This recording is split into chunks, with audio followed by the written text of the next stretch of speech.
Welcome to A to Z electro dental engineering. আমরা একটা x-ray machine installation system দেখা যাচ্ছি। এক্সরে মেশিনের তলার বেসের যেই এটা ফ্রেমটা ওটার সাথে লাগানো হচ্ছে নাটটা, তার পাশে আছে চাকা বসে, চাকাটাও লাগানো হচ্ছে। দুইটাই প্যাঁচ সিস্টেম। চাকাটাকে নাট দিয়ে টাইট দেওয়া, রেঞ্জ দিয়ে টাইট দেওয়া জরুরি, রেঞ্জ দিয়ে ভালো করে টাইট দিতে হয়। আর চাকার পাশে যে অংশটা থাকে ওটা হাত দিয়ে টাইট দিলে যথেষ্ট। এবার এই তিন কোণ আকৃতির ফ্রেমটা বসাতে হবে স্ট্যান্ডের ওপর, এবং এখানে নাটের ছিদ্রগুলো মেলাতে হবে।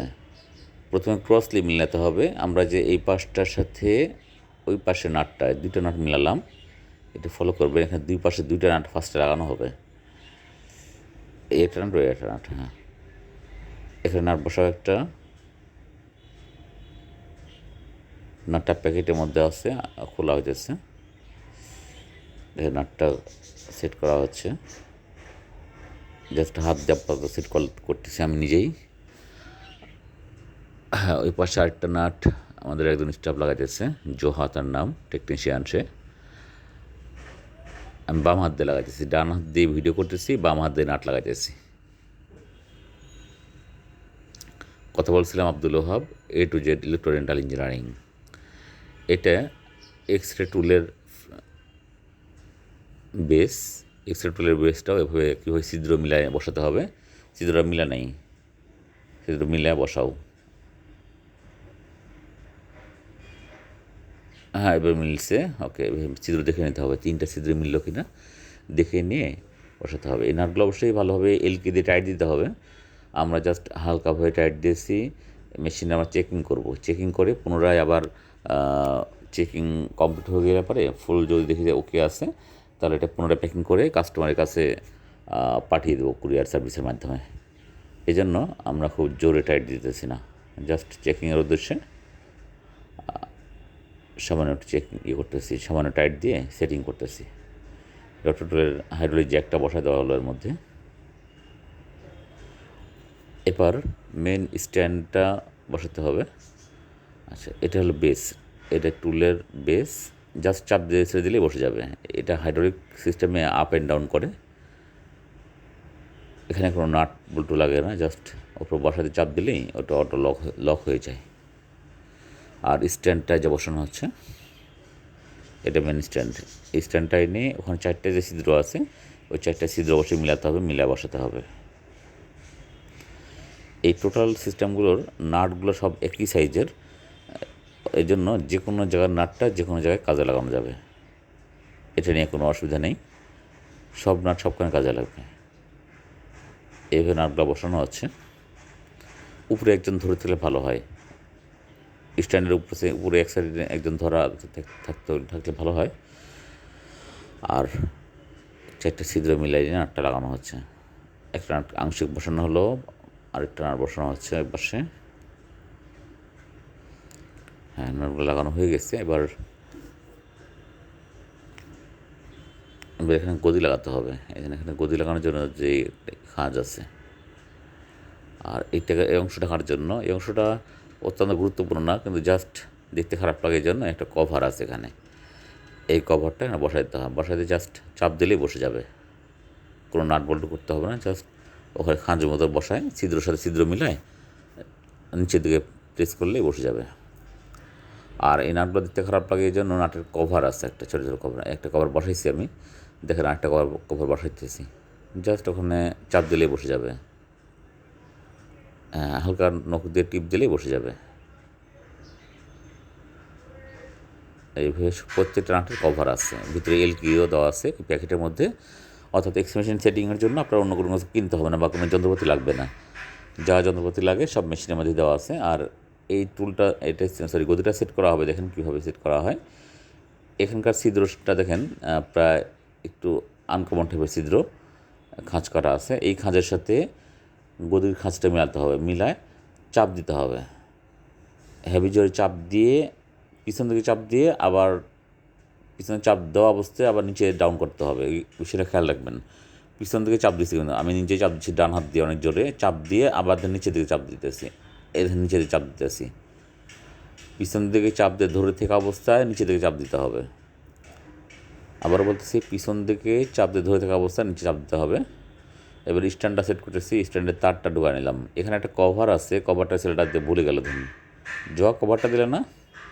আচ্ছা ঠিক আছে, এখানে কভারটা দেওয়া হয়নি, কভারটা ছোট্ট কভারটা না লাগাই সেট করে ফেললো।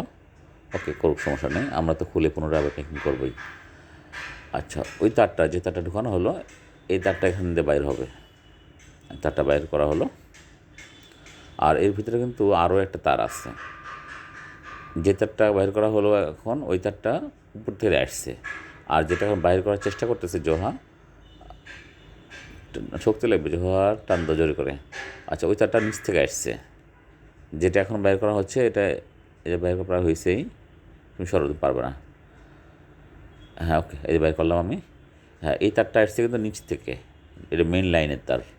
আর উপরেরটা হেডের তার, খেয়াল করে দেখেন, দেখলে বুঝতে পারবেন। একটা উপরের আর একটা নিচ থেকে আসছে।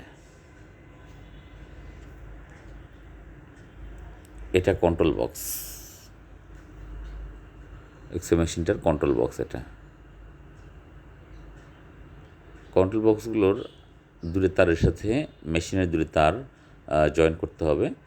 এক্ষেত্রে খাঁজের ব্যাপার আছে, মানে দেখতে হবে যে কোনটার সাথে কোনটা সেট হবে। অযথা জোরাজোরি করা যাবে না, এবং এই খাঁজগুলো এমনভাবে তৈরি করা হয়েছে যে একটার সাথে আরেকটা সেটিং হবে না।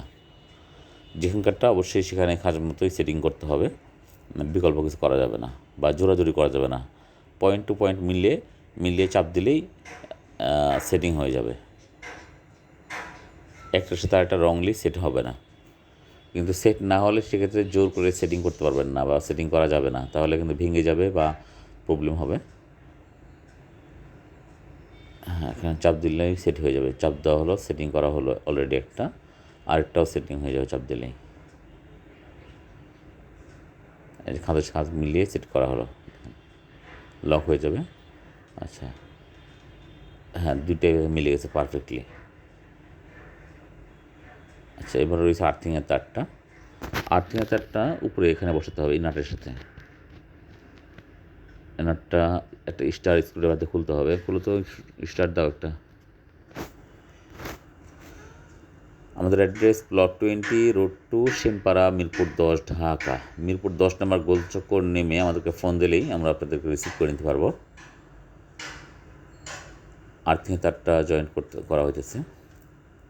গোলচক্কর থেকে আমাদের অফিসে হেঁটে আসতে, মিরপুর 10 নম্বর গোলচক্কর থেকে আমাদের অফিসে হেঁটে আসতে জাস্ট 30 সেকেন্ড টাইম লাগে। আচ্ছা, এবার এই সকেটগুলো মানে জয়েন্ট সকেটগুলো ভিতরে ঢুকা দেওয়া হচ্ছে। দেখেন, হাত দিয়ে ভিতরে ঢুকা দিলাম, দিয়ে এই যে এই ছিদ্রের সাথে ছিদ্র মিলায় চাপ দিতে হবে। এই ছিদ্রের সাথে ছিদ্র মিলাতে হবে ফার্স্টে। এই খাঁজের সাথে খাঁজ মিলিয়ে পিছনে চাপে ধরে থাকা অবস্থায়, অর্থাৎ চাপ দিয়ে ধরে থাকা অবস্থায় নিচের দিকে আবার চাপ দিতে হবে, গদি লাগানোটার মতনই। চাপ দিয়ে ধরে থাকা অবস্থায় নিচের দিকে ডাউন করতে হবে। কন্ট্রোল বক্সটা ভালোভাবে লাগাতে হবে যাতে খুলে পড়ে না যায়, খেয়াল রাখবেন। ভালোভাবে না লাগানো হলে বা লক না হলে তাহলে কিন্তু খুলে পড়ে যাবে। তারটা বাড়া আছে, লাগানো হয়নি, তারটা ভিতরে টেনে নিতে হবে। আচ্ছা, এখানকার একটা ইয়ে আসছে, কভার আছে ছোট্ট, হ্যাঁ, কভারটা বসে দাও।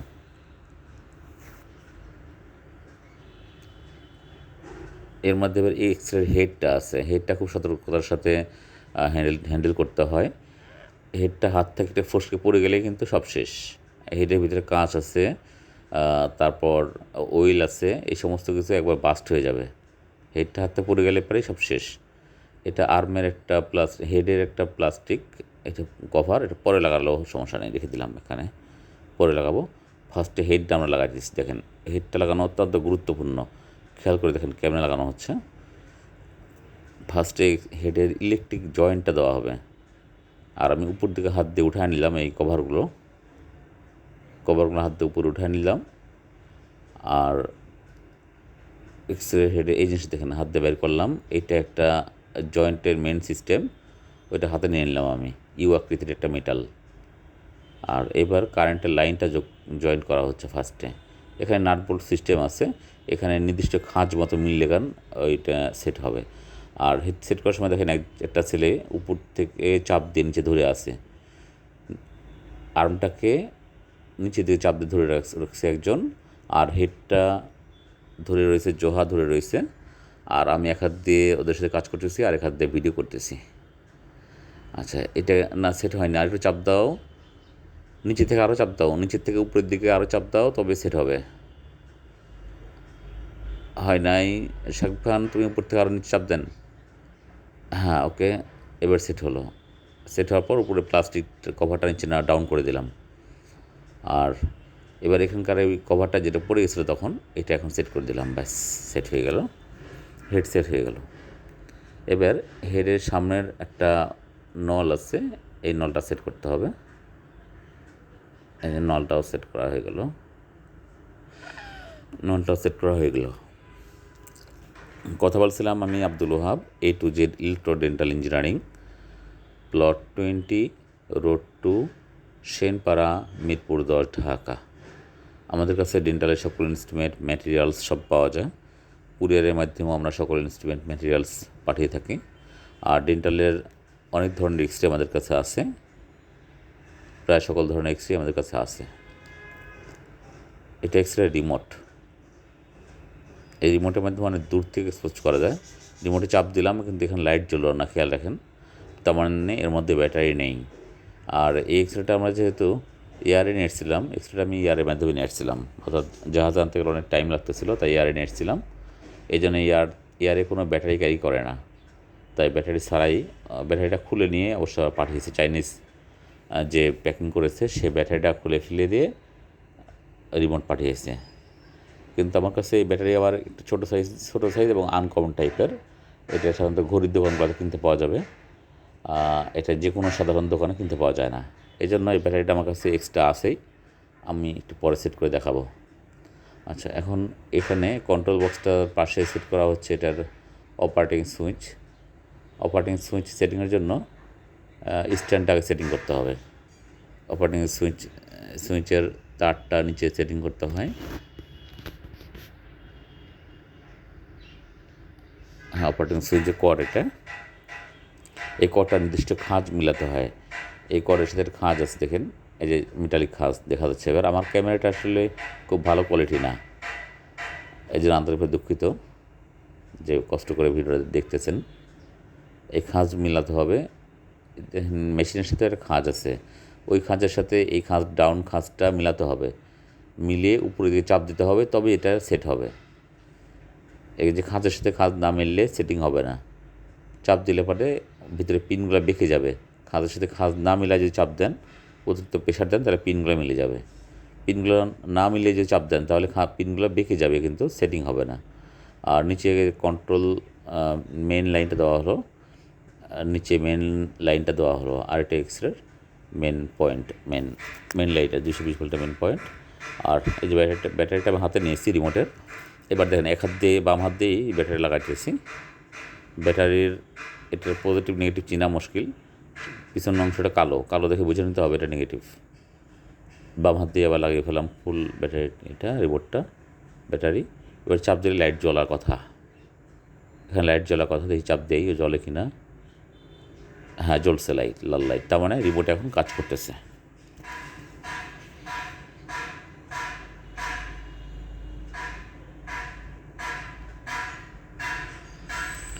এক্সরের লাইন দেওয়া হয়েছে, মেইন লাইন দেওয়া হয়েছে।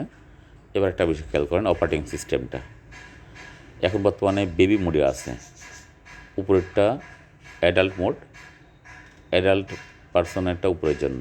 এখানে চাপ দিলে যে অ্যাডাল্ট মোড হলো 40 আসছে, অ্যাডাল্টের ইন্টেরিয়রের জন্য 40। আর এখানে আরেকবার প্রেস করলে 50 আসবে অ্যাডাল্টের প্রিমোলারের জন্য। আরেকবার চাপ দিলে অ্যাডাল্টের মোলারের জন্য আসবে 63। খেয়াল করেন ভালোভাবে। আর এখান থেকে রেডিয়েশন চাইলে কমানো বাড়ানো যায়, 80। আরও চাপ দিলে আবার 100, 125, এভাবে সর্বোচ্চ 200 পর্যন্ত আসবে রেডিয়েশন। এখানে চাপ দিয়ে ডাউন আরেতে চাপ দিয়ে আর এটাকে কমানো যায় রেডিয়েশন ইচ্ছা মতন। আপার আরও চাপ দিয়ে বাড়ানো হয়, ডাউন আরের চাপ দিয়ে নামানো হয়। আর এটা ফিল্ম না আরভিজি করবেন, এটা সাপোজ এটা আরভিজির জন্য। আমরা যেহেতু আরভিজি এখন ইউজ করবো না, ইউজ করবো এক্সরে, এই জন্য ফিল্ম ইউজ করবো, এই জন্য ফিল্ম মোডে আমাকে রাখতে হবে। এগুলো আরভিজি মোডের জন্য। আমি এক্সরে মোডে রাখলাম, উপরের বাটনটা এক্সরে মোডের জন্য। আর এখানে চাপ দিলে নিচে, হ্যাঁ এখানে চাপ দিলে পরে ডিউরেশন শুরু হবে, অর্থাৎ টাইম কাউন্টিং শুরু হবে। টাইম কাউন্ট হচ্ছে 116, 120 থেকে শুরু হয় টাইম কাউন্টিং। এই টাইম পর একাই অটোমেটিক এক্সপোজ হয়ে যাবে। আর যদি পুনরায় আরেকবার চাপ দেন বা রিমোটে চাপ দেন তাহলে পরে সাথে সাথে এক্সপোজ হয়ে যাবে। আর রিমোটের চাপ যদি না দেন বা ওই বাটনে আরেকবার চাপ না দেন, এক্সপোজার বাটনে পুনরায় আরেকবার চাপ না দেন, হ্যাঁ এই বাটনে যদি পুনরায় আবার চাপ না দেন তাহলে ওই টাইম পর একাই এক্সপোজ হয়ে যাবে। অর্থাৎ আপনি এখানে টাইমার অন করে দিয়ে চলে যাবেন, দেখবেন একাই এক্সপোজ হয়ে গেছে। আর এক্সপোজ হওয়ার পর দেখেন এরকম বাটন শো করে, আপ অ্যান্ড ডাউন শো করে। এইগুলো আমাদের অন্য অন্য এক্সরের, আমাদের অফিসের অ্যাড ছবি দেখানো হচ্ছে। এটাও এক ধরনের এক্সরে, পোর্টেবল এক্সরেগুলো। এটাও পোর্টেবল এক্সরে। আমাদের address plot 20, road 2, Senpara, Mirpur 10, Dhaka. Mirpur 10 নম্বর গোলচক্কর থেকে পূর্ব দিকে যাওয়ার সময় ওয়ালটন শোরুম পড়বে। ওয়ালটন শোরুমের বিল্ডিংটার ঠিক পিছনে আমাদের অফিস। আর আরেকটু আগালে পদ্মা ব্যাংক পাওয়া যাবে। পদ্মা ব্যাংকের ঠিক পিছনে আমাদের কারখানা। কথা বলছিলাম Abdul Wahab, A to Z electro rental engineering. Phone number 01910945454। আমাদের কাছে সকল ডেন্টাল ইনস্ট্রুমেন্ট ও ম্যাটেরিয়ালস, মেশিনারি সব কিছু পাওয়া যায়। আমরা দীর্ঘদিন যাবৎ সুনামের সাথে এই ব্যবসার সাথে জড়িত রয়েছি। ওকে, আল্লাহ হাফেজ।